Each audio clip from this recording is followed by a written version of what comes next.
Et de 4, après les candidatures, somme toute légitimes des villes de La Roche-sur-Yon et de Fontenay-le-Comte, puis celle de Luçon, c'est donc au tour du pays de Saint-Hermine d'entrer en lice. Ce jeudi, un dossier de candidature a donc été déposé en préfecture. Et si la décision a été mûrement réfléchie, c'est la situation géographique de cette ville de 2500 habitants qui a été déterminante. Le pays de Saint-Hermine est candidat pour accueillir la prison, bien entendu, pour sa candidature, parce que nous sommes géographiquement bien placés. Nous sommes d'une part situés dans le sud Vendée et nous sommes situés à la sortie de l'échangeur de l'A83. Nous sommes à mi-distance entre La Roche-sur-Yon et Fontenay-le-Comte.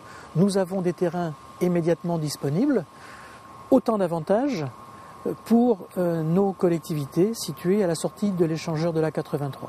Il faudra donc compter sur la candidature de Saint-Hermine et peut-être un peu moins sur celle de Fontenay, puisqu'après l'annonce mercredi par le garde des Sceaux du maintien de la maison d'arrêt de Niort, longtemps considérée en sursis, l'argument principal de la situation géographique de la capitale du Sud-Vendée, située à mi-chemin entre les chefs-lieux des deux départements, semble donc compromis. C'est vrai que c'était un de nos arguments. Le fait qu'on était bien centré par rapport à Niort et La Roche.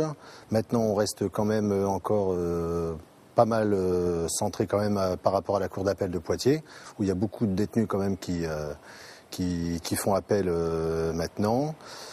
Non, à ce niveau-là, bon, on perd un argument, mais on perd pas du tout tous nos arguments.